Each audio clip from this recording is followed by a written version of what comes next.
Hello. Hello, and welcome everyone. Good morning, good afternoon, good and evening. good night. Yeah. Whatever you are in the part of the world that you are bumping into us. If you don't know who we are, let me introduce myself and my lovely wife. My name is Javier Llerena, and this is my lovely wife, Cristina Llerena. And Hello. we are the co-authors or authors of Boundless Love, Healing Your Marriage Before It Begins. And also we have a ministry by the same name, Boundless Love. And what we do here in Cafecito for Two is we bring expert and power couples to enhance and bring faith into your relationship. Yeah, and today we're really blessed and lucky to have an amazing relationship expert. I think so much of what we want in terms of our mission of Boundless Love is our goal is to support other couples in creating life-changing marriages and seeing marriage as transformational.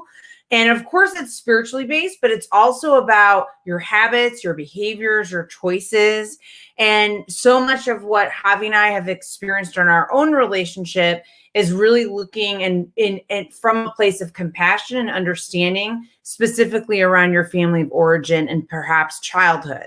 So we're very, very excited to have a guest who has such expertise in that area. And I just wanted to add, as people that are familiar with our book, there's a section there that we talk about childhood wounds.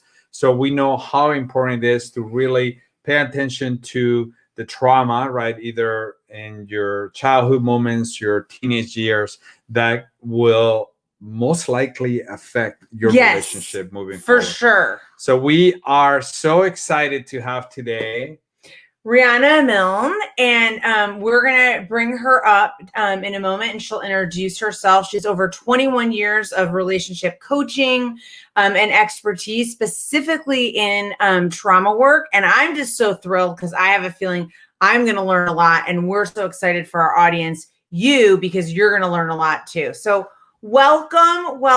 Hi, Hello. We're so excited to have you here. Thank you so much for asking me. So good to see you, Christine and Javi. And I'm really excited to share this really important information with you and the audience. Fantastic. Well, we just wanted to start, Rihanna, with learning a little bit. I know that you're a life, love, and relationship coach and expert. So we'd love to hear your story and how your journey in this work began. Sure. Well, just a little bit of my background. I do have a triple master's in applied clinical and counseling psychology. Graduated summa cum laude, 4.0 average in year 2000. So I've been a psychotherapist in private practice for over 21 years.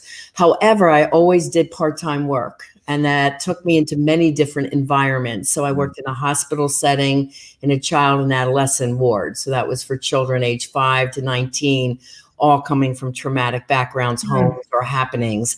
I worked in the schools as a SAC counselor, student assistance counselor in South Jersey, from kindergarten all the way through college, school psychologist at Hackensack, which is high school in North Jersey, Atlantic City High School. So these were very multicultural, tough schools. Right. Then I worked in, private practice and also drug and alcohol facilities. I'm an LCADC as well as licensed mental health counselor. And then personally, what had happened to me, I was in love with a fabulous man that, everyone in the area of South Jersey loved our relationship. We seemed so happy. We traveled the world together. Wow. We studied faith together. I mean, everything that was important to me seemed to be met on all those levels, but he had a whole secret life. So this is what I call a Dr. Jekyll and Mr. Hyde personality. Just like the Broadway show, the deeper meaning of that show is, to the public or society, everyone loves this person. Smart, accomplished, successful, handsome, nice home, all those things. And then deep down, there was this other thing, this other power, or the dark side, what I call it, that drove him to behaviors that were just shocking. So our life exploded. I did stand up as my own attorney and went pro se and won an annulment, and I decided to annul that marriage. Wow. And then the last thing he had said to me was, I don't understand why I ruin everything I love. I don't get it. And I said, I don't either, but I'm going to figure it out. And that's what started my journey, because my 7 psychotherapist friends had no idea of how to help me. I definitely was in post-traumatic stress disorder over the shock, and then the community scandal, and it affected my practice and my income. So all areas of my life, even though I was doing everything proper in a marriage, as you should, because my partner wasn't, it affected me greatly as well. So I was handling that loss of love, the shock, business, everything all at once. It was, and if anyone's been through this like I have, I get you guys. I get where you're coming from. So yeah, it's a very sharp change in your life all of a sudden. Yeah. So that's what started me. Like all your training came in handy, huh? I mean, you had built up so many skills, but you never probably expected to utilize it in that way. Right. I was into spirituality since I was 16. And what turned me to a spiritual life was when my very best friend, Michael, was killed by a drunk driver. And I couldn't understand what God would take one of the good ones, friends of everybody. And that's when I started my spiritual path and, philosophy and studies of all different kinds. And then in 1997, I became an interfaith minister and was one of the busiest officiants in South Jersey and Atlantic City. I did all kinds of weddings, and but the only funeral I officiated was my own mother's. But but I was great in doing custom writings for people's weddings, and they loved my words because I'm a writer. I've written 7 books. 2 of my books are part of my coaching, and one went to #1 bestseller, which is Love Beyond Your Dreams: Break Free of Toxic Relationships to Have the Love You Deserve. And that started my research. And I said, oh my gosh, people have to know about this. And I got up to 400 pages and I'm like, but there's more. So that's when I decided I have to have a course around this. And my notebooks for my clients are 150 pages. So it's a very much research-based course and study. And then I went on to get my CCTP, Certified Clinical Trauma Professional, as well, and certified in mindfulness, because to heal through this kind of a shock of trauma, you need a faith-based program, also scientific methods of what does create an emotionally healthy, evolved, and conscious relationship. And if you're single, if you're out there dating, what exactly to look for and what to avoid and why. So knowledge is power, and we weren't taught these skills. No, we were not. Taught at college. Yeah. Yeah.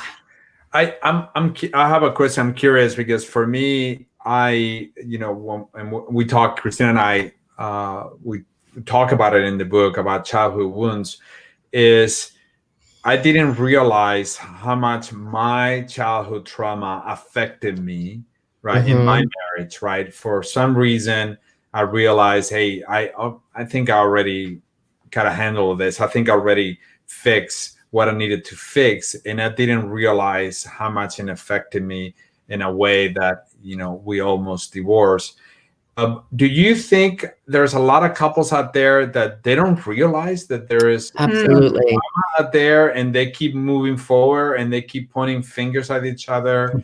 And they don't realize or bearing that or it comes from that trauma, that numbing it out with alcohol or whatnot. Well, the research shows 90% of people have at least 1 to 3 of the childhood traumas on my top list of 10. There are more than 10, but being in trauma fields for 21 years, once this had happened to me, I looked at his amount of traumas and compared it to the children I was talking with and the teenagers and the women from the prison system at the drug and alcohol facility. So all these different populations is where I created the childhood trauma checklist, is what I call it.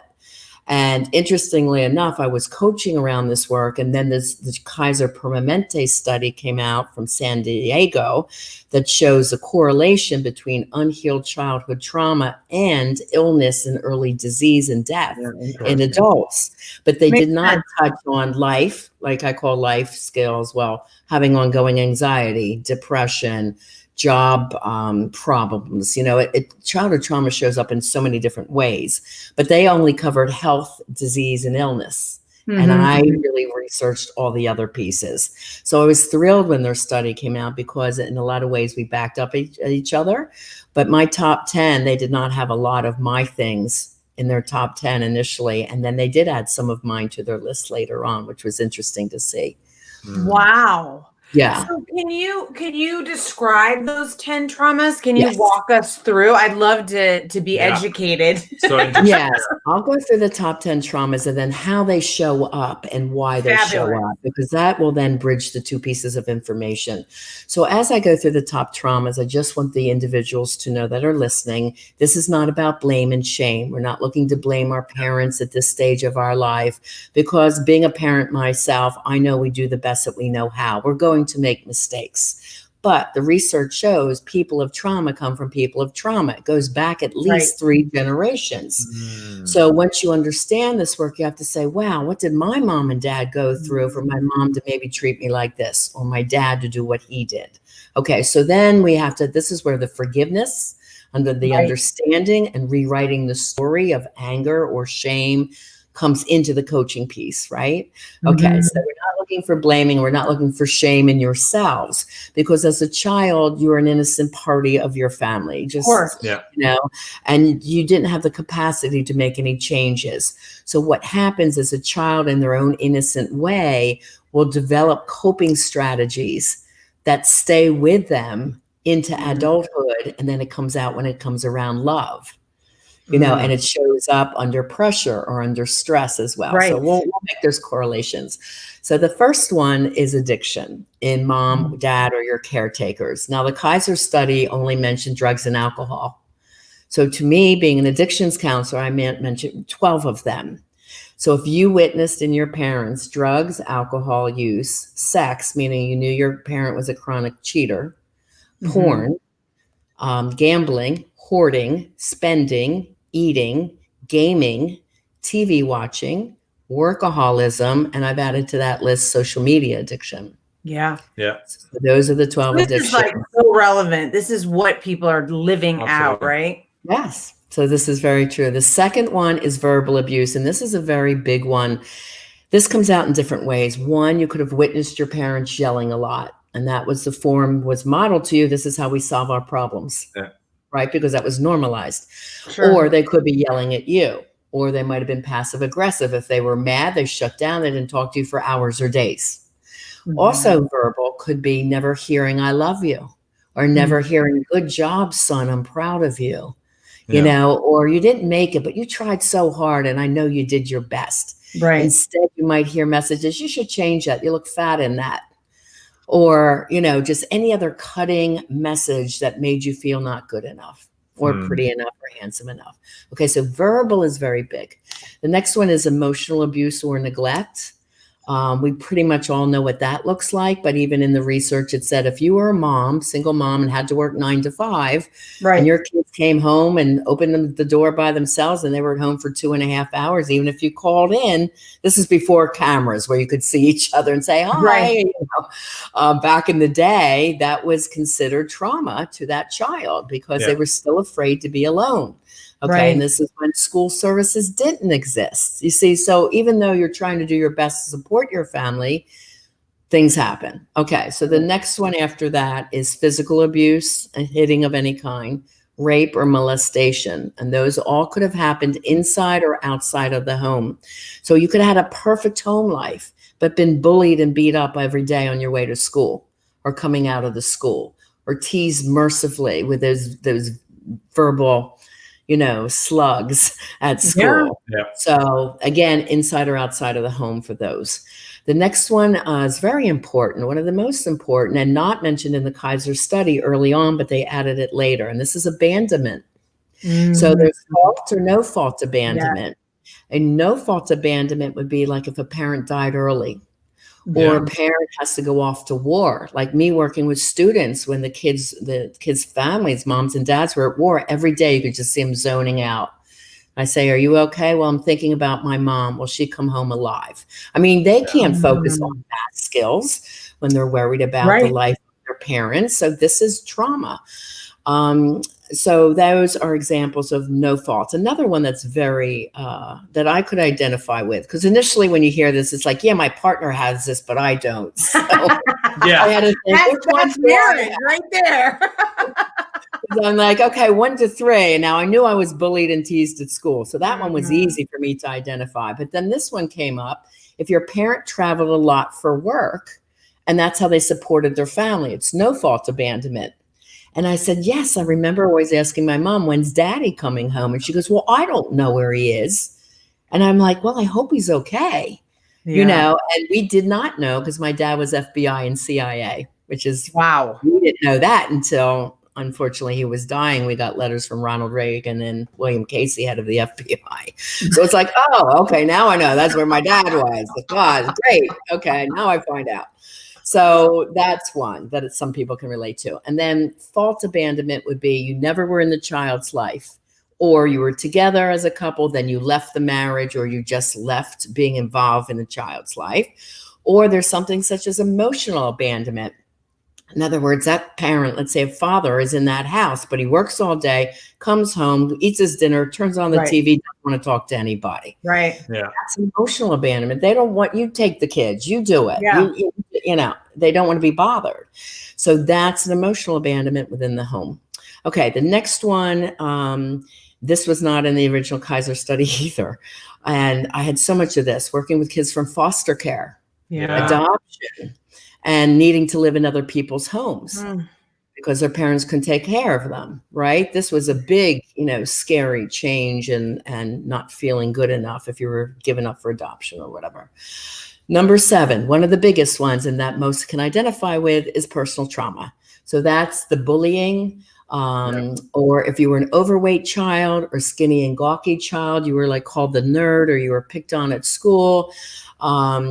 You didn't get good grades, so you never felt like you could measure up, you know, and those messages stay with people for a very long time. Just in any way feeling different. You could be coming out as gay or lesbian student. You could be different racial makeup from everybody else in the school, so you feel different, right? There's so many messages around that alone. Okay, so trauma number 8 is sibling trauma. This could be your sibling was born with an issue that commanded more of mom's and dad's time. It could be they bullied you, or they were the favored child, or I call the golden child. So they might have been more handsome or beautiful, or the better student, or the star athlete of the family. And they got all the accolades. Okay, so that's some around sibling. Next one is 2 parts, number 9, because one of them was on the higher list years ago when I came up with this list because it wasn't so prevalent. And that one was community trauma. And now 100% of most people in the world are going through COVID crises, which is community trauma for all our children, not being able to play with their friends. It's not safe to be near people. Don't talk to anyone. Keep your hand, you know, don't. All these messages of warning and fear. Think how this is affecting our children. Right. Now, when people say, well, we didn't have trauma, now you do. You can relate. Okay. You're not that special. Okay. So we all get, you know, because it's not our fault, but it happens around us, right? Right. Okay. Now the mass shootings, the school shootings, anything like this, the flooding and hurricanes and fires and mudslides that happen to us. These are very traumatic because they're sudden and not planned for, right? So whenever we lose that sense of safety or control, it's a traumatized feeling. Then the other part of that is if you grew up in lack or a dangerous neighborhood, if your parent was incarcerated, if your military family traveling every 2 to 4 years, that child's in a new school all the time. So there's a lot around family or community. That's number 9. And number 10 is mental health issues. Now, us baby boomers, I'm probably a little older than you guys, but our parents didn't go to counseling, you know, so we kind of have to guess. My parents were boomers, yes. Yeah, we kind of have to guess. Did mom or dad have any of these issues?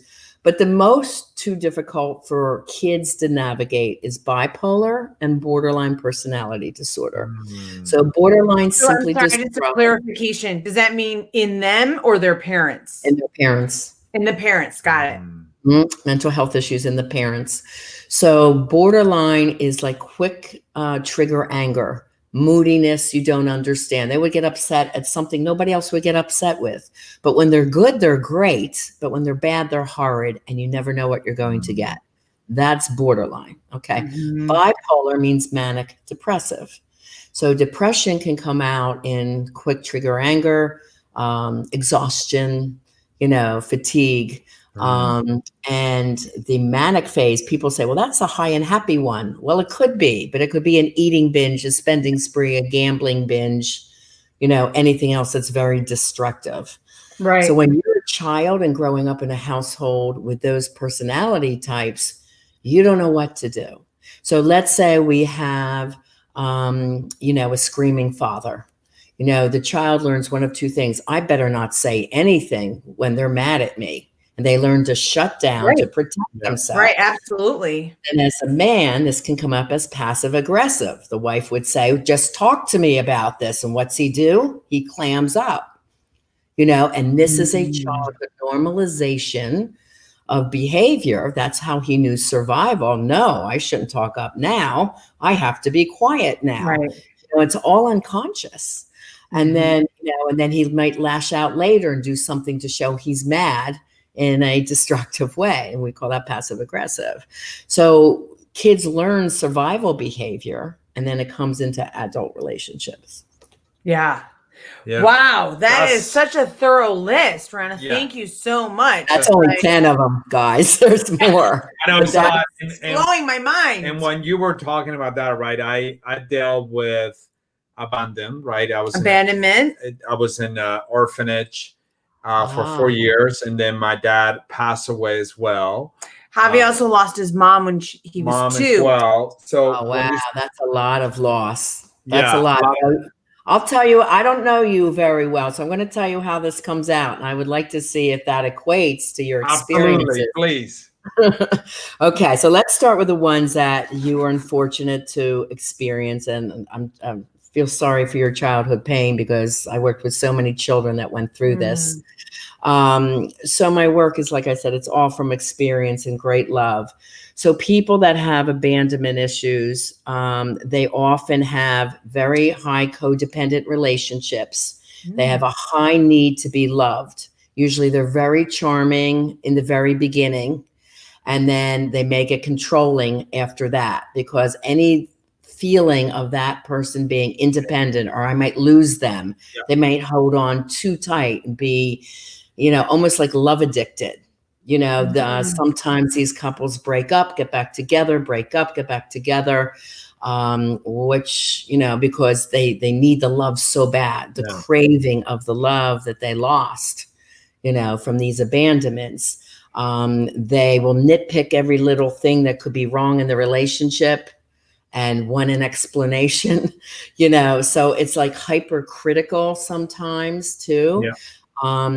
But I don't know if you've experienced any of those feelings, especially around love addiction. Well, you've done a lot of therapy, so I can see. Yeah, but I can see it. It's so funny because I can see it. We have a new puppy, right? And, baby, and so cute. And I can see it because my relationship is, like you said, you kind of addicted to the love, right? You really want to possess. And then if people do, like my daughters or my wife don't do what I think they should be doing with the dog, then I'm saying, hey, you gotta be doing this, you gotta be doing that, right? So the controlling factor of it, because you don't want to lose, right, the love, or you don't want to lose absolutely.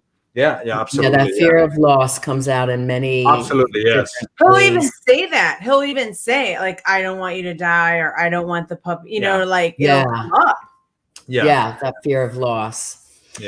Control can also come from trauma number 7. If you were ever bullied, put down, or felt different, and you could have felt different, A, being in the orphanage, and B, just not having parents, even when you went to public school. You felt different.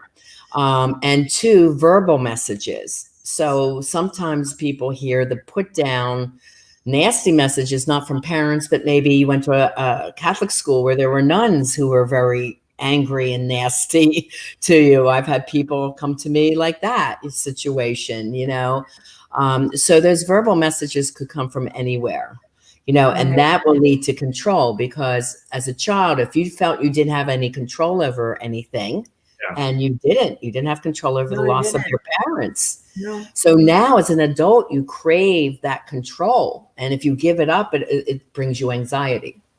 Yeah. So almost all my clients come to me have high anxiety, ongoing high anxiety. Because they're trying to cope with that. That's the sort of push-pull then, right? Of Yes. loss, impending loss and anxiety. Yes. Yeah.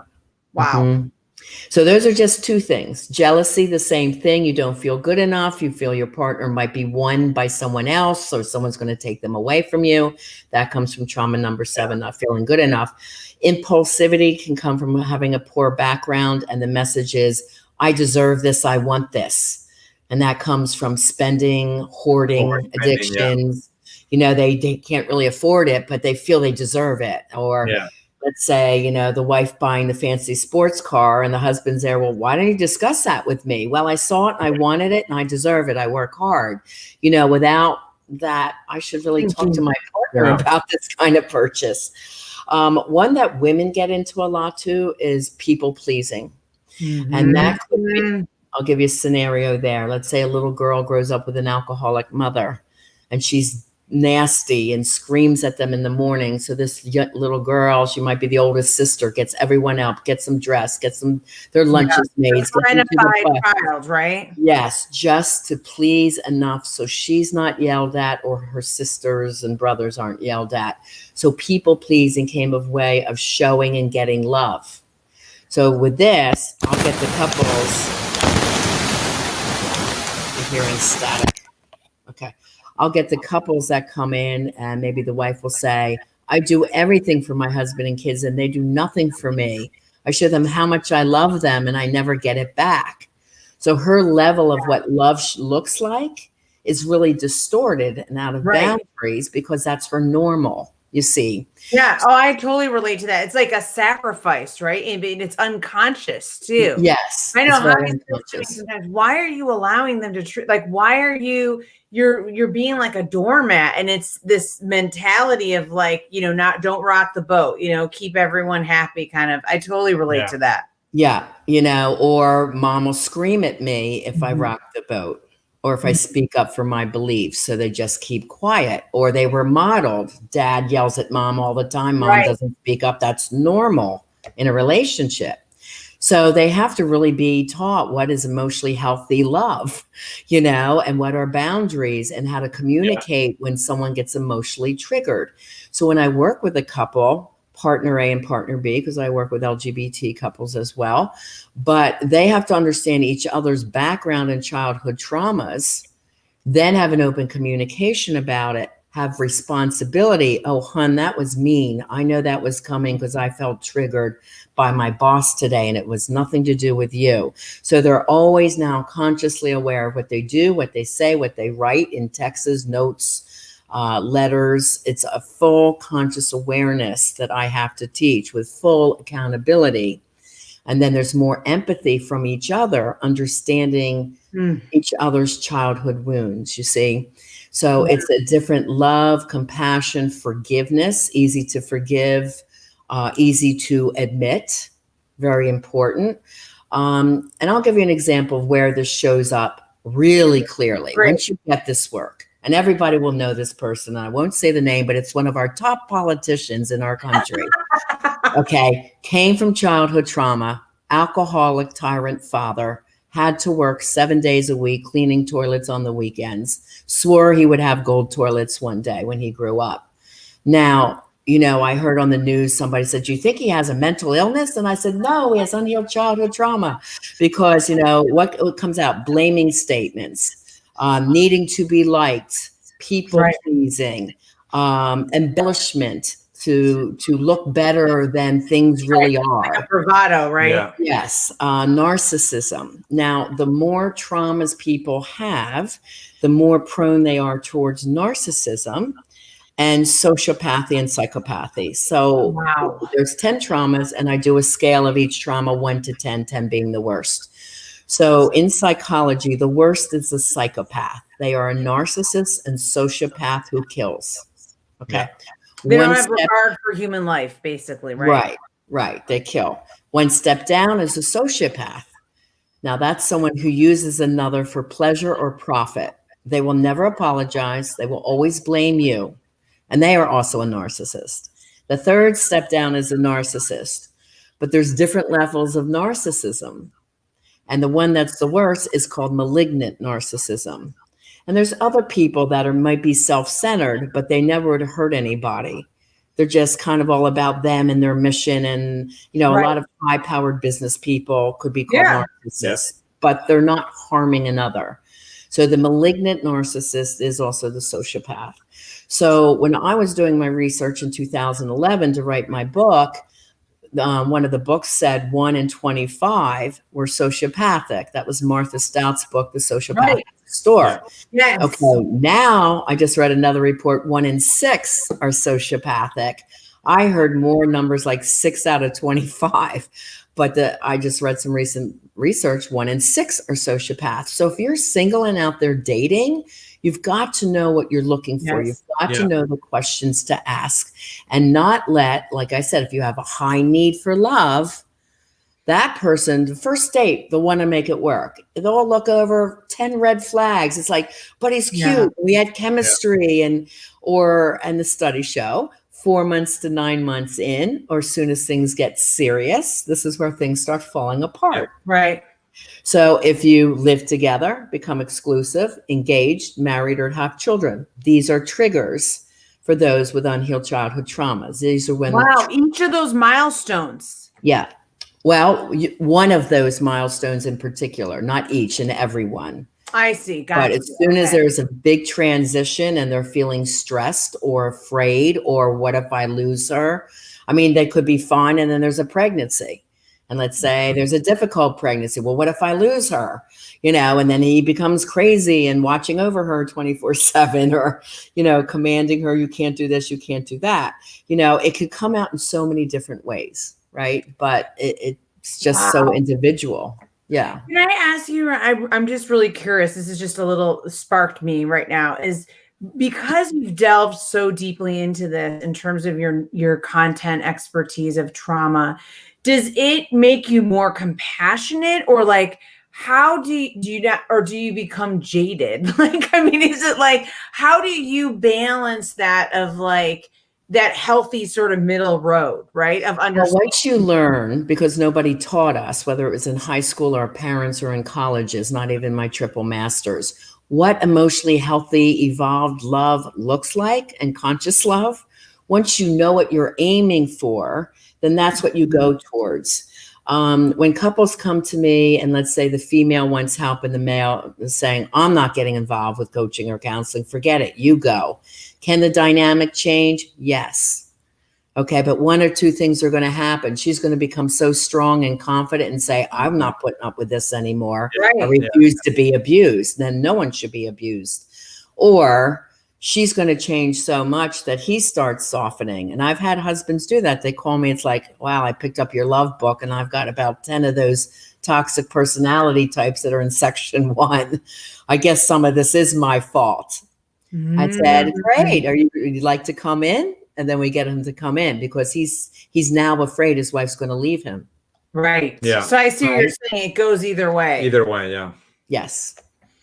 Yeah. Wow. So, and then for singles, I like to empower them with the confidence to date for success. We call it conscious dating, and ask the questions and not be personally tied.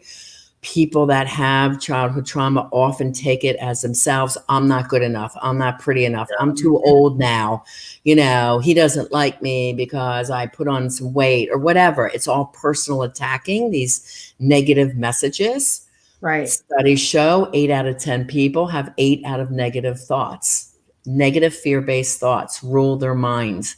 And with my work, we do the exact opposite, where 8 out of 10 thoughts are positive and loving. So we have to self-parent. Right. You know, if you were raised by a difficult parent or a grandparent that was difficult and in the home, it might not even have been mom and dad. But whatever those messages were, we have to get those out of the soul, the psyche, the mind, and the memory where trauma is stored, and rework, you know, with conscious awareness, you know, that your way of being, which is very peaceful and loving. And regarding faith, it's very important. Many people come to me without faith because they, you know, they might have been forced to go to church. And like I said, I've had some negative stories around that punishment in church or around church. So I said, spirituality is a faith in you and a higher power. And it's so important for your healing and your transformation. It is key. It is critical. And the studies show that two people who practice faith together do have the happiest relationships and longest marriages. So isn't that amazing? That's amazing to me. I mean, and it's really shown that. It's fantastic. Yes. The thing is, you know, people that are usually spiritually based have accountability to values and morals and what's right and wrong. So yes, we're all human. We're all constantly growing and learning, and we will make mistakes, right? But it's important that if you are in touch with your spiritual side, you're going to have remorse. You're going to ask forgiveness. You're going to want to have that communication about, hun, I messed up. I can try this and do this better or that, you know. And I always teach my couples, it's a team. Right? It's you and he, or you two against the world, meaning you two have to be first with God or your higher spirit at the top, and then you two, and then when you're strong, your kids come next.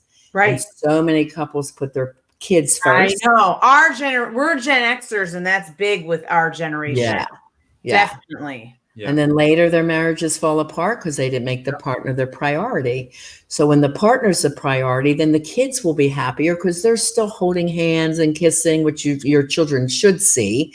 They should see affection in their parents and love and words of love, you know, model what you want them to have in their future relationships, right? Yeah.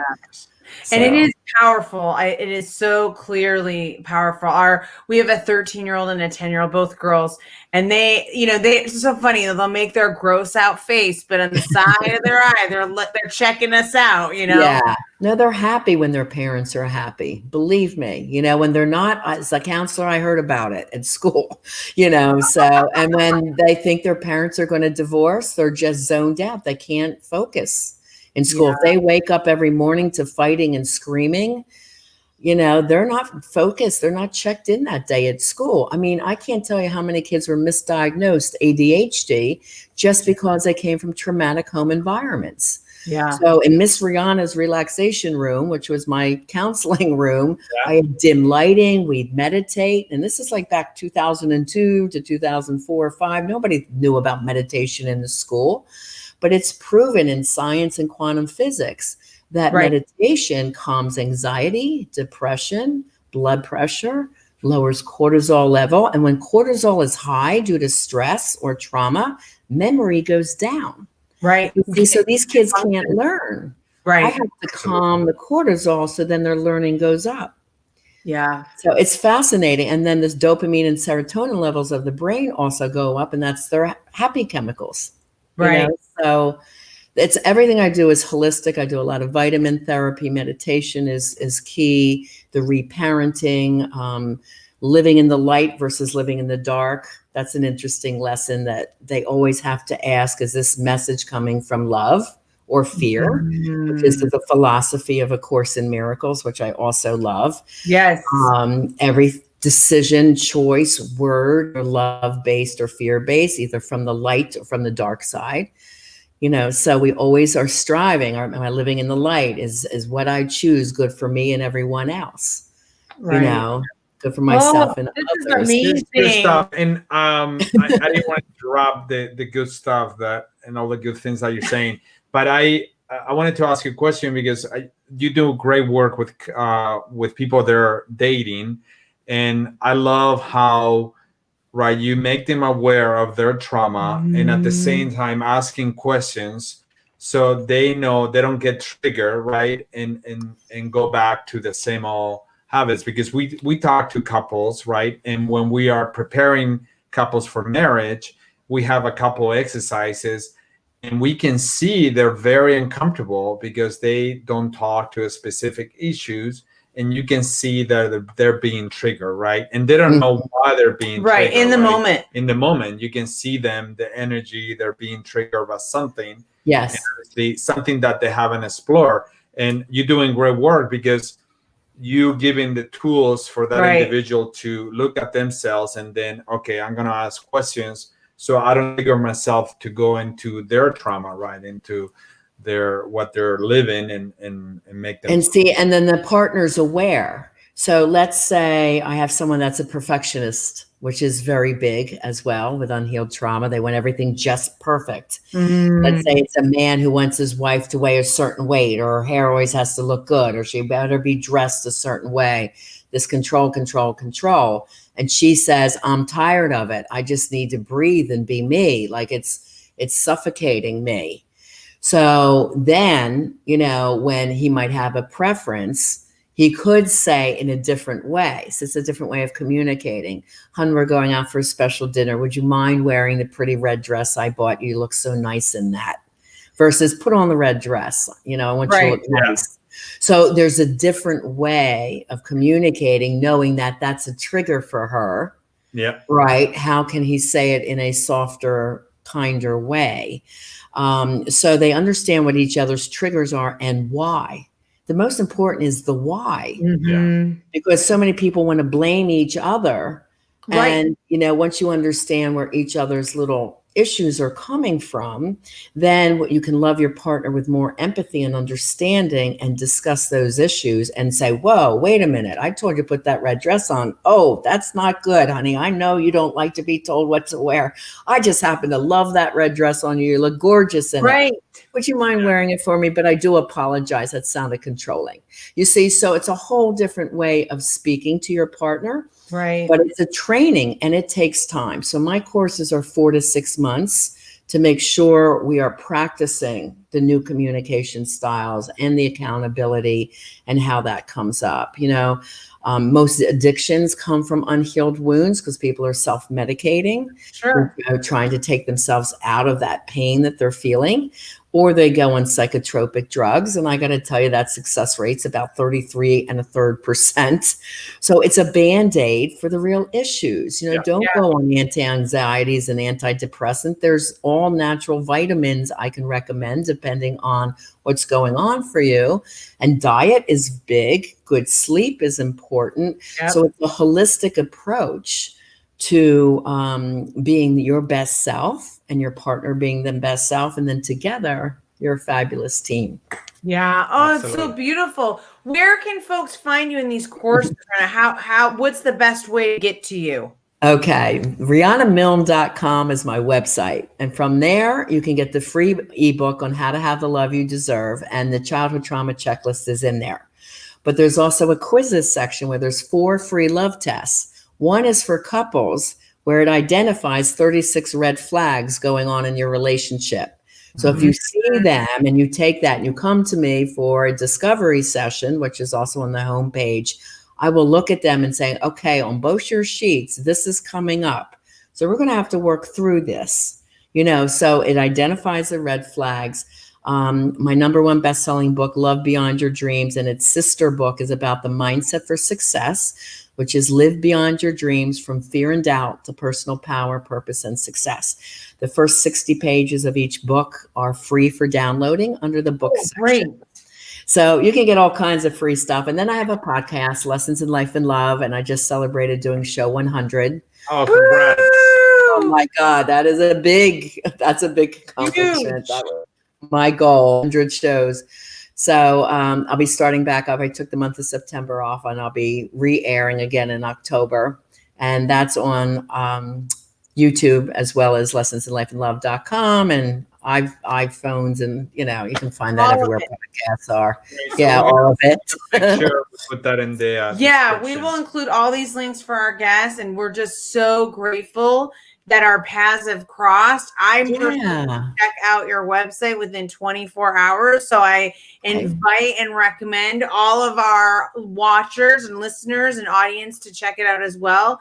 I think if we can be more informed of what trauma looks like in our real life, I think what a powerful, amazing tool. And like you just said, Rihanna, we're all suffering from a community trauma with the pandemic, right? We are, yes. Even more, in my opinion, more relevant. We can touch upon this day-to-day living, breathing experience, right? And really just be wiser with ourselves and one another. I'm thrilled. It's very hard on the children. So the parents have to be more tuned in, and they have to be careful they're not fighting in front of the children, because that's scary too. What if their families break up? And then the singles have been really isolating, which lends towards depression. So it's really important that you get the skills, which I call the mindset for success, and know how to empower yourself to have great relationships at all levels, whether it's marriage or being single, family, friends, just relationship, right, with yourself and others that are powerful and positive. Very important. Great. Well, thank you so much Thank for you spending again. the time with us. We I learned a know. lot, and I was like thinking, God, I wish I got to know you earlier, so I can reference you in our book. Thank you. I had one client say, Rihanna, working 1 hour with you. Another book. So we'll just put you in there then. We'll let you know. Yeah, I mean, people just said 1 hour with me in the discovery session was better than 7 years of therapy, because they finally got what was going on. No doubt. So they finally understood what was happening and why. So, yes. And that's, like you said, the why is key. Yeah, very important to the beginning of the healing. Yeah. So I just want to encourage your listeners. It's time to create that life you desire and to have the love you deserve. Aw, Great. Thank you. Well, thank you so much. And for everyone listening, we will see you next time. Yeah, see you next time. Thank you. God bless. Bye-bye. Bye-bye.